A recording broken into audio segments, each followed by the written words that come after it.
Shri Ram fertilisers and chemical एवं department of fertiliser, ministry of chemical fertiliser, government of India के संयुक्त तत्वावधान में रेडियो तरंग प्रस्तुत करता है हमारी अनूठी श्रृंखला हमारी शान भारतीय किसान।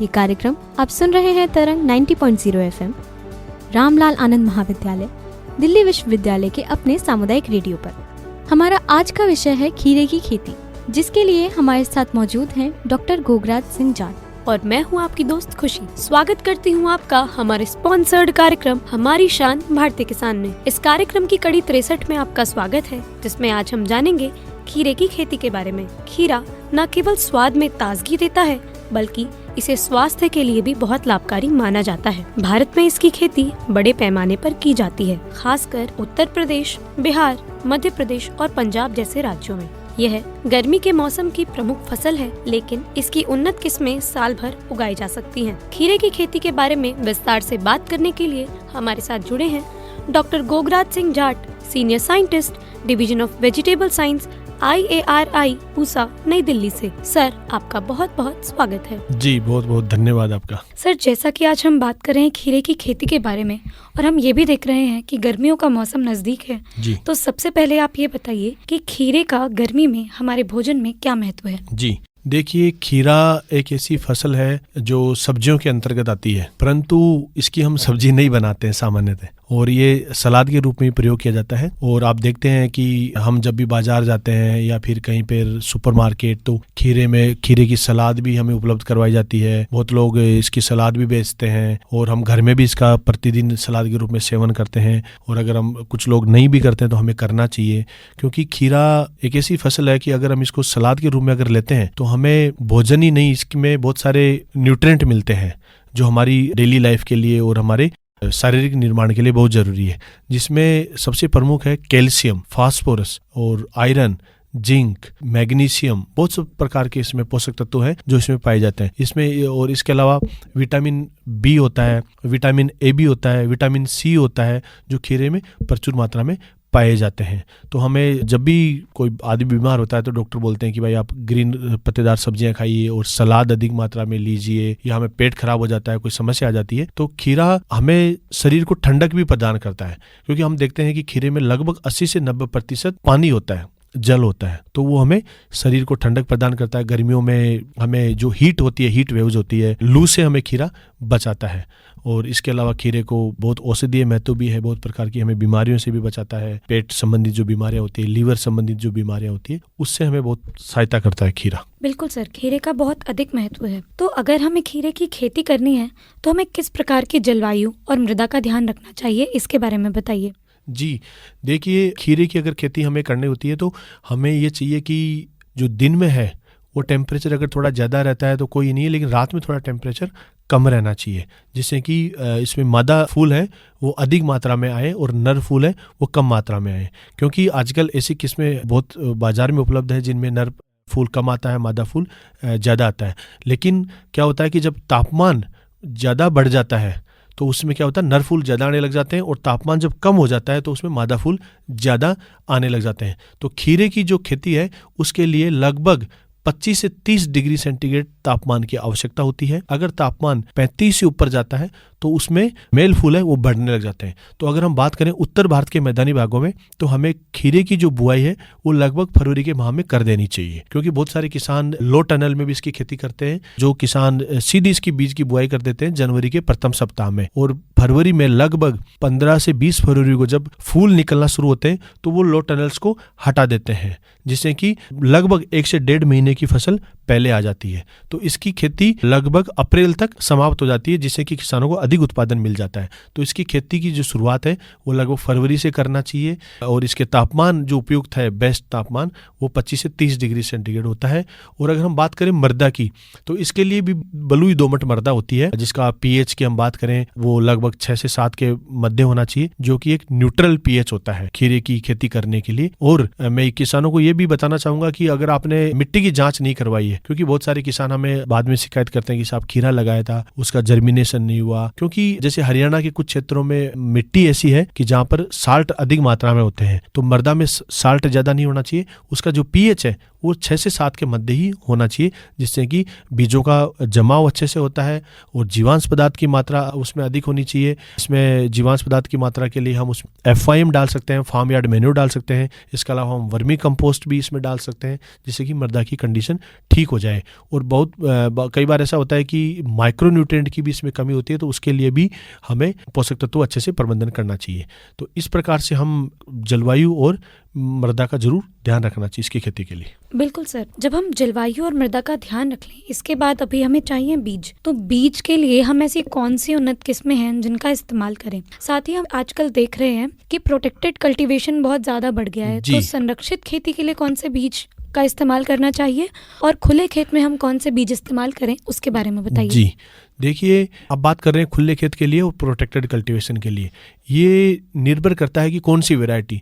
कुछ ऐसी किस्में होती है, ऐसी वैरायटीज होती है जो खुले खेत में के लिए रिलीज की जाती है, कुछ ऐसी वैरायटीज होती है जो प्रोटेक्टेड कल्टीवेशन के लिए रिलीज की जाती है। तो ये वैरायटीज होती है वो अलग अलग होती है। अगर हम खुले खेत की बात करें तो खीरे की पूसा संस्थान ने किस्में विकसित की है, जिसमें पूसा बरखा है, पूसा उदय है।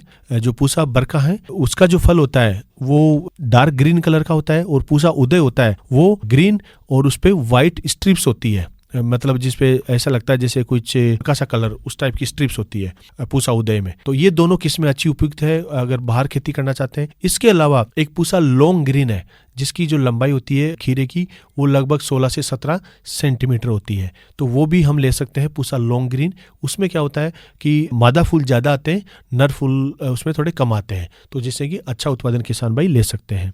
इसके अलावा हाल ही में पूसा संस्थान ने एक संकर किस्म विकसित की है, पूसा गाइनोसिस खीरा 18, वो भी ले सकते हैं। ये गाइनोसिस आधारित किस्म है, मतलब इसमें जो पौधा होता है वो अधिक मादा फूल देता है नर फूल की अपेक्षा, तो इससे अधिक उत्पादन लिया जा सकता है। और ये जो किस्म है इसकी जो फल की लंबाई होती है वो लगभग वो भी 15 से 16 सेंटीमीटर होती है और सलाद के लिए उपयुक्त है। और इसका जो टेस्ट होता है, आजकल आप देखते हैं कि कंज्यूमर ज़्यादा टेस्ट देसी टाइप का जो टेस्ट प्रेफर करते हैं, लोकल, कि कुरकुरापन होना चाहिए, उसमें पानी की मात्रा थोड़ा खीरे में कम होनी चाहिए, तो वो इस किस्म में अच्छा आता है, इसका टेस्ट भी अच्छा आता है, पूसा गाइनोसिस खीरा 18। तो ये कुछ किस्में हैं जो कि किसान भाई ओपन फील्ड के लिए या खुले खेत में जो खेती करना चाहते हैं वो चयन कर सकते हैं। और अगर हम बात करें संरक्षित खेती की, तो संरक्षित खेती में भी पूसा संस्थान ने कुछ ऐसी किस्में विकसित की है जिनका वो किसान भाई चयन कर सकते हैं। इसके अलावा जो जीबी पंत एग्रीकल्चर यूनिवर्सिटी है पंतनगर में, उन्होंने भी 2 किस्में विकसित की है, वो भी किसान भाई ले सकते हैं। तो जो पूसा संस्थान ने किस्में विकसित की है उसमें पूसा बीज रहित खीरा 6 है, उसका चयन कर सकते हैं। इसके अलावा पूसा गाइनोसियस खीरा हाइब्रिड 1 है, उसका भी किसान भाई चयन कर सकते हैं। ये दोनों अच्छी किस्में हैं। तो इसमें यह है कि जो हाइब्रिड किस्म है उसका बीज थोड़ा महंगा होता है, और जो पूसा गाइनोसियस खीरा 6 है उसका बीज सस्ता होता है, और उसका किसान भाई खुद भी बीज बना सकता है आगे, क्योंकि उसमें ये ओपन पोलिनेटेड किस्म है, ये एक संकर किस्म नहीं है। तो किसान भाई इसका खुद भी बीज बना सकते हैं। उसमें कुछ ऐसे रसायन होते हैं जिनका अगर वो स्प्रे करते हैं पौधों में तो उस पर मेल फूल आ जाता है, तो जो नर फूल, तो उससे वो परागण कर खुद बीज बना सकते हैं। तो और इसका जो उत्पादन है वो ग्रीन हाउस में ही लें, प्रोटेक्टेड कल्टीवेशन में करें। और जो दोनों किस्में हैं पूसा बीज रहित खीरा 6 और पूसा बीज रहित संकर 1, उनका उत्पादन ग्रीन हाउस में ही ले हैं। ये बाहर में नहीं चलती है ये किस्में ग्रीन हाउस में, और इनका उत्पादन किसान भाई ऑफ सीजन, जिसको बोलते हैं कि हम बेमौसमी खेती भी करते हैं, उसमें भी कर सकते हैं। जैसे नवंबर से शुरू कर फरवरी तक इसकी खेती कर सकते हैं। तो अगर बिना मौसम के हम खीरे की खेती करते हैं तो हमें उत्पादन अधिक मिलता है, क्योंकि नवंबर से फरवरी तक खीरा बाहर नहीं लगाया जाता है उत्तर भारत के मैदानी भागों में अधिक ठंड होने के कारण। तो किसान भाई अगर ये लगाते हैं अंदर तो उनको अच्छा उत्पादन मिलता है, खीरे का दाम अच्छा मिल जाता है। जी, तो ये किस्में हम किसान भाइयों को कर सकते हैं। इसके अलावा अगर किसान भाई पहाड़ों में कुछ खेती करते हैं, जैसे पंतनगर के कुछ किसान हैं उत्तराखंड में, तो वो पंतनगर जो कृषि विश्वविद्यालय वहां से ले सकते हैं, जिन्होंने किस्में विकसित की है, पंत बीज रहित खीरा 2 और पंत बीज रहित खीरा 3, ये 2 किस्में उन्होंने विकसित किए। तो वहां से भी कुछ किसान भाई इसकी खेती के लिए किस्मों का चयन कर सकते हैं। बिल्कुल सर, आपने बहुत सारी उन्नत किस्मों के बारे में बात की, जैसे पूसा बरखा, पूसा उदय, पूसा लॉन्ग ग्रीन, और काफ़ी सारी संकर किस्मों के बारे में भी बात की। प्रोटेक्टेड एरिया के लिए भी कुछ किस्मों के बारे में बात। तो इसी से जुड़ा अगला सवाल ये रहेगा कि ये बीज हम कहाँ से ले सकते हैं, और साथ ही हम बीज उपचार का कैसे ध्यान रखें? जी, देखिए बीज बहुत ज़रूरी है। हम जैसे हम कहते हैं कि seed is the basic input in agriculture. तो बीज किसान को जहाँ पर कम दाम में मिल रहा हो, लेकिन कम दाम का मतलब ये नहीं होता है कि किसान कोई भी बीज उठा लाए, क्योंकि बहुत सारी ऐसी किस्में होती हैं जो उत्पादन नहीं देती है, बाजार में उनका बीज बहुत सस्ता मिलता है। तो किसान भाई अगर हो सके तो जो सरकारी संस्थान है, जैसे कि राष्ट्रीय बीज निगम है, राज्य बीज निगम है, आसपास के जो भी बीज निगम हो वहाँ से ले सकता है। आसपास के जो कृषि विश्वविद्यालय हो वहाँ से ले सकते हैं। जैसे हमने बात की थी खीरे में पंत बीज रहित खीरा 2 और पंत बीज रहित खीरा 3, इन किस्मों का जो बीज है किसान भाई पंतनगर कृषि विश्वविद्यालय के जो साके विज्ञान संभाग है वहाँ से ले सकते हैं। इसके अलावा जो खीरे का जो बीज है किसान भाई खुले खेत में करना चाहते हैं वो पूसा संस्थान के साके विज्ञान संभाग से ले सकते हैं। हमारी जो बीज उत्पादन इकाई है पूसा की, वहाँ से ले सकते हैं, पूसा उदय और पूसा बरखा का। और इसके अलावा पूसा बीज रहित खीरा 6 का बीज भी किसान भाई ले सकते हैं। और भी बहुत सारी किस्में अलग अलग संस्थानों ने विकसित की है, जैसे भारतीय सब्जी अनुसंधान संस्थान जो वाराणसी में स्थित है, वहां से भी किसान भाई इसका बीज ले सकते हैं। और जब भी आप बीज लें तो जो मैंने पहले भी बताया था कि बीज उपचार करना बहुत जरूरी है। और बीज उपचार हमेशा फफूंदनाशक दवा से करना चाहिए। फफूंदनाशक दवा में आपको कैप्टाफ ले सकते हैं, थीरम ले सकते हैं। सो इसमें भी लगभग 2 से 3 ग्राम जो दवा होती है उसका सूखा उपचार कर लें, बीजों को अच्छे प्रकार से उस पर लेपित कर लें, अच्छे प्रकार से लेप बना लें पूरा, और उसके बाद में ही बीजों की बुआई करें। बिना बीज उपचार के बीजों की बुआई कभी भी ना करें। और जब भी आप बुआई करते हैं उस जगह पर रिजेंट जो आता है बाजार में वो जरूर डाल दें, जिससे कि कटवॉर्म्स हैं, जमीन में कुछ कीड़े होते हैं, वो बीजों को ना खाएं। तो रिजेंट जरूर डाल दें जहां पर भी, जिस जगह पर नालियों में या उठी हुई क्यारियों में जहां पर भी बीज की बुआई कर रहे हैं। इस प्रकार से किसान भाई उन्नत किस्मों का चयन कर सकते हैं और बीज का उपचार भी कर सकते हैं। बिल्कुल सर, आपने बताया कि बीज उपचार कैसे किया जा सकता है। इसके बाद जब हमें बुआई करें तो बुआई के लिए सबसे उपयुक्त समय कौन सा है, और बुआई करते समय हम कौन सी बातों का ध्यान रखें, इसके बारे में बताइए। जी देखिए, बुआई का अगर हम उपयुक्त समय देखें तो अभी जो समय चल रहा है किसान भाई इस समय खीरा खुले खेत में लगा सकते हैं। और अगर किसान भाई प्रोटेक्टेड कल्टीवेशन में खीरा लगाना चाहते हैं तो अभी जो नेचुरली वेंटिलेटेड जो बोलते हैं कि जिनको हम बोलते हैं कि हवादार जो पोली हाउस होते हैं, जो सिंपल नेट हाउस होता है, कीट अवरोधी नेट हाउस होता है, उनमें खेती किसान भाई कर सकते हैं। प्रोटेक्टेड में किसान भाई खेती करते हैं तो उसमें क्या होता है, कीट और बीमारियों का लगने का प्रकोप बहुत कम हो जाता है। खुले खेत में बीमारियां थोड़ी ज़्यादा आती है। तो खीरे का जो लगाने का जो समय है वो फरवरी के माह से शुरू होता है और 15 मार्च तक लेकिन अपनी बिजाई जरूर पूरी कर ले, जिससे कि उत्पादन अच्छा मिल सके और उत्पादन ज़्यादा मिल सके और जल्दी उत्पादन मिल सके। और सावधानी की अगर हम बात करें तो देखिए, खीरा एक बेल वाली फसल है। इसकी फसल के लिए हम बुआई करते हैं वो उठी हुई क्यारियों में करना चाहिए, जहाँ पर पानी की बचत भी होगी, पानी में घुलनशील उर्वरक है वो भी हम सीधे खेत में सीधे पौधों की जड़ों में लगा सकते हैं ड्रिप से। तो उठी हुई जो क्यारियां है, जो बेड है, उनकी जो ऊंचाई है वो लगभग 15 सेंटीमीटर रखना चाहिए और उसकी जो चौड़ाई है वो लगभग 1.5 से 2 मीटर रखे, जिससे कि 2 कतार उसके ऊपर ड्रिप की लगाई जा सके और जहां पर ड्रिपर से पानी की बूंदें गिरती है उस स्थान पर बीज की बुआई करें, बीज की। और अगर पौध पहले से तैयार कर रही है तो पौध की रोपाई करें। और एक पौधे से दूसरे पौधे की जो दूरी है वो लगभग 30 से 40 सेंटीमीटर जरूर रखें। और एक ड्रिप की लाइन है उसकी और दूसरी ड्रिप की लाइन की जो दूरी है वो भी लगभग 45 से 50 सेंटीमीटर होनी चाहिए। और एक जो आप बेड बना रहे हैं, उठी हुई क्यारियां बना रहे हैं, उससे दूसरी जो उठी हुई क्यारी है उसके बीच में भी लगभग कम से कम 2 से 2.5 मीटर की दूरी अवश्य होनी चाहिए, जिससे कि बेल आसानी से फैल सके और उस फलन अच्छी तरह से हो सके। और इसके अलावा कुछ किसान भाई नालियों में भी खीरे की खेती करते हैं। तो नालियों में खीरे की खेती करने के लिए नालियां हम बना सकते हैं। नालियां बनाने के बाद में उसकी जो बिजाई है वो लगभग 30 से 40 सेंटीमीटर की दूरी पर करें। एक नाली से दूसरी नाली की जो दूरी है वो लगभग 4 से 5 मीटर रखें, क्योंकि कुछ किस्में ऐसी होती है जिनकी बेल ज्यादा लंबी फैलती है, कुछ किस्में होती है जिनकी बेल कम फैलती है। और गर्मियों में थोड़ी बारिश के तुलना में बेल कम ग्रोथ करती है, उसकी वृद्धि कम होती है। तो जो दूरी है वो 4, 3.5, 4 भी रखी जा सकती है। और बीजों की जो बुआई है वो हमेशा पश्चिमी दिशा में, जो सुबह सूरज की रोशनी आनी चाहिए उसी दिशा में करना चाहिए, जिससे कि बीजों का अंकुरण जल्दी हो और सही समय पर हो बीजों का। तो इस प्रकार से हम बीजों की बुआई कर सकते हैं और नालियों पर भी कर सकते हैं, ड्रिप में भी कर सकते हैं। और जो भी किसान भाई इसकी खेती संरक्षित संरचनाओं में करता है, मतलब प्रोटेक्टेड कल्टीवेशन में करते हैं, तो वो भी उठी हुई क्यारियों में करना चाहिए। प्रोटेक्टेड कल्टीवेशन में कभी भी नालियां नहीं बनानी चाहिए और ना वहां पर खुला पानी देना चाहिए। वहां पर सिर्फ उठी हुई बेड बनानी चाहिए जिनमें ड्रिप लगाने के बाद में उसकी पौधों की रोपाई करते हैं। और जब भी आप संरक्षण संरचनाओं में खेती करते हैं तो पौध अवश्य तैयार कर लें। पौध अवश्य तैयार करने से ये फायदा होगा कि बीजों का हमें अंकुरण का पता लग जाता है, कितने पौधे हमारे पास हैं और कितने पौधे हमें चाहिए होते हैं, जिससे कि बीच में बार बार हमें बीज ना लगाना पड़े, पौधा छोटा ना रहे। और बीज लगाने के बाद में उनको सूतली की सहायता से या धागे की सहायता से जरूर बांध दें और उनकी जो वर्दी है वो वर्टिकल सीधी होनी चाहिए, फैलाना नहीं चाहिए ग्रीन हाउस में, क्योंकि ग्रीन हाउस में हमारा जो मुख्य उद्देश्य होता है उत्पादन अधिक लेना और जो पौधों की संख्या है वो भी उसमें ज्यादा आनी चाहिए। अगर उनको फैला देंगे तो पौधों की संख्या ज्यादा नहीं आएगी। और उनको समय समय पर कटाई करनी चाहिए। जो साइड की जो ब्रांच निकलती है कुछ अगर कोई बीमारी लगी हुई हो, कुछ कीड़ा लगा तो उनको हटा देना चाहिए, जिससे कि अधिक उत्पादन ले सकते हैं।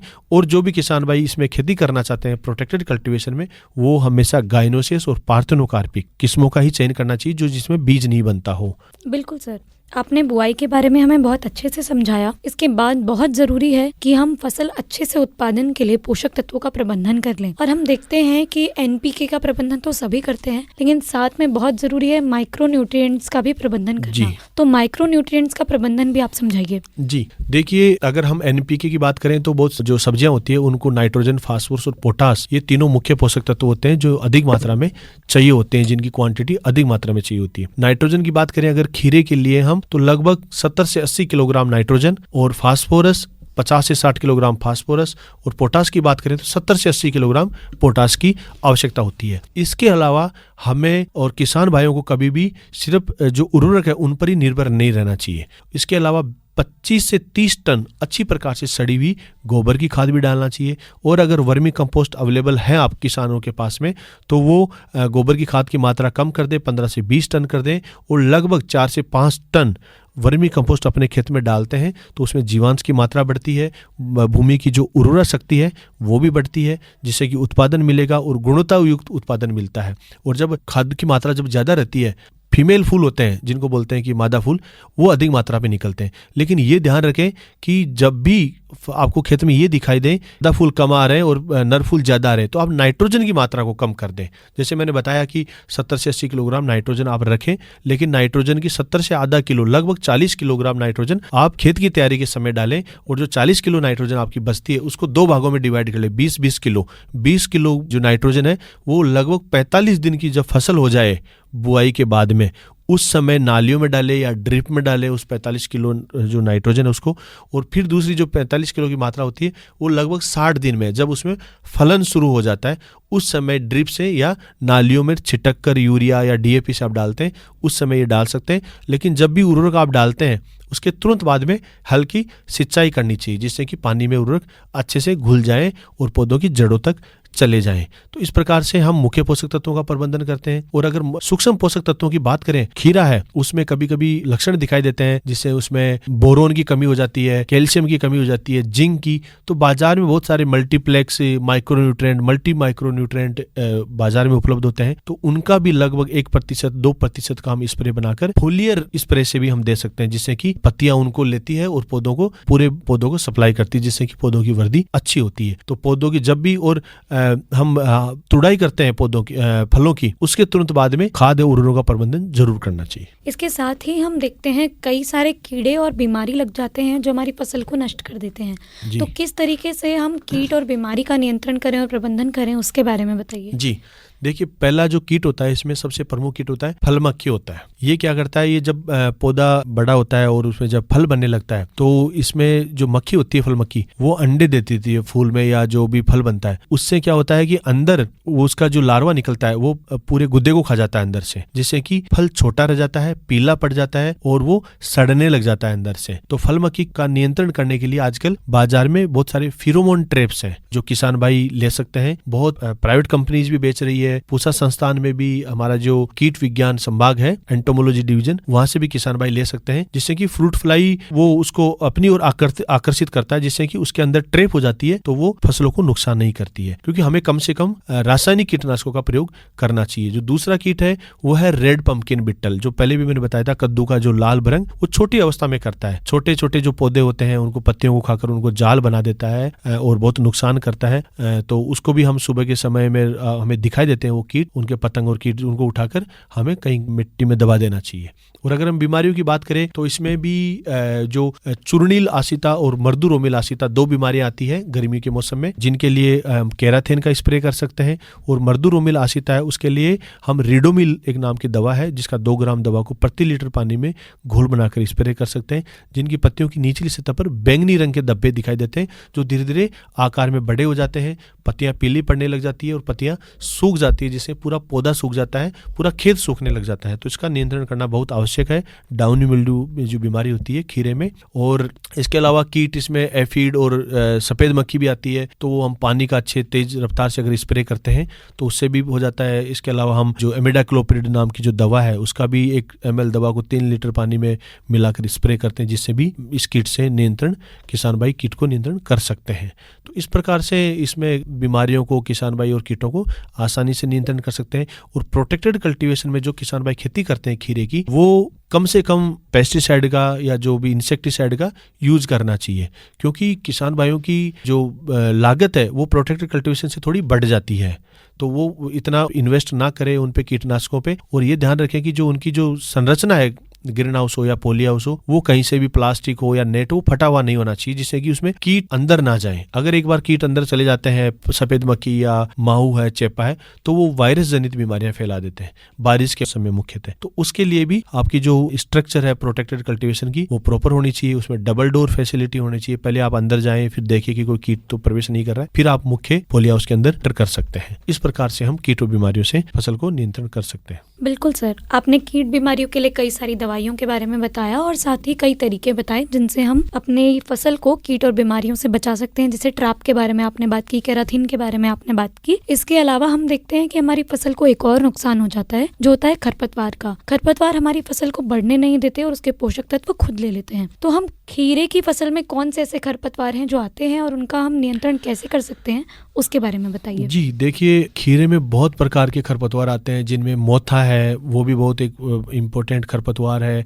इसके अलावा अगर हम जल्दी लगा देते हैं फरवरी के माह में, तो जंगली बथुआ है, वो निकलने लग जाता है। और इसके अलावा जो पुरानी फसल हमने जो लगाई है, उसके बीज अगर उसमें रहे हो तो वो निकलने लग जाते हैं। तो बहुत प्रकार के खरपतवार खीरे की फसल में आते हैं। तो मैंने जो बताया था कि भाई खरपतवार क्या होता है, कि जो हमारी मुख्य फसल होती है उससे कम्पीट करते हैं। किसके लिए? लाइट के लिए, पानी के लिए, मॉइस्चर के लिए और मुख्यतः न्यूट्रिएंट्स के लिए। जो जड़ों में जो पोषक तत्व होते हैं मृदा में, वो पूरा खरपतवार ले लेते हैं, जिससे कि मुख्य फसल बहुत कमजोर हो जाती है। उसमें मादा पुष्प आना कम हो जाते हैं और उसमें पौधा छोटा रह जाता है, बौना रह जाता है, उत्पादन नहीं दे पाता है। तो इसका नियंत्रण करना बहुत आवश्यक है। तो अगर खड़ी फसल है तो उसमें नियंत्रण के लिए हम निराई गुड़ाई करते हैं और खुरपी की सहायता से हम निकाल देते हैं। इसीलिए जो इसमें आसान भी होता है खरपतवार निकालना।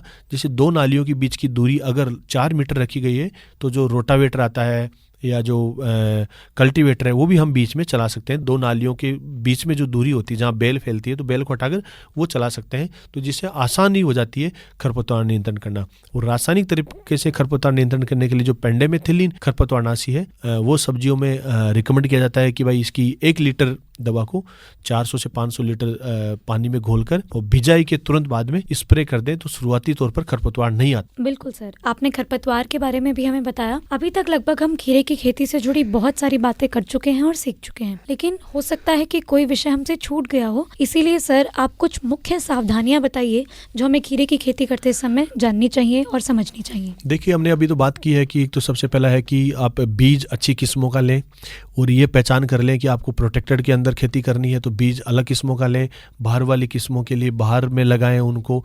कई बार किसान क्या होता है कि बीज ले लेते हैं, जहाँ से लाते हैं वहाँ बताते नहीं है, बोलते हैं खीरे का बीज चाहिए होता है, तो वो ऐसी किस्मों का बीज दे देते हैं जो खुले खेत में लगती है, लेकिन वो उनको प्रोटेक्टेड में लगा देता है, तो वहाँ पर फलन नहीं आएगा बिल्कुल भी, क्योंकि वो किस्में होती है मोनोसिस, तो उनमें क्या होता है, सिर्फ मेल फूल ही आता है, फीमेल फूल नहीं आता है। तो फीमेल फूल भी आता है, बहुत कम आता है, तो उसमें पोलिनेशन नहीं हो पाता है। तो इस प्रकार का किसानों को ध्यान रखना चाहिए। इसके अलावा ट्रेलिंग, जो बाहर अगर खीरे की खेती कर रहे हैं तो ट्रेलिंग करना चाहिए, पौधों को सहारा देना चाहिए, या तो मचान बनाना चाहिए, दोनों तरफ से बेलों को ऊपर चढ़ा दें, या फिर लगभग 8 से 10 मीटर पर बांस के बड़े डंडे गाड़ कर उनके ऊपर तार बांधकर पौधों को सहारा देना चाहिए, जिससे कि फल मिट्टी के या मॉइस्चर के संपर्क में नहीं आता है, तो वो सड़ता नहीं है, खराब नहीं होता है, उसकी वर्दी अच्छी हो जाती है। नहीं, कई बार हम देखते हैं कि मिट्टी के जिस भाग से फल टच में रहता है वो थोड़ा सफ़ेद रंग का हो जाता है, तो उसकी मार्केट वैल्यू थोड़ी कम हो जाती है। तो ये कुछ ऐसी बातें जिनको किसानों को ध्यान रखना चाहिए। बिल्कुल सर। इसके अलावा एक और चीज़ है जो इसका हमें ध्यान रखना चाहिए,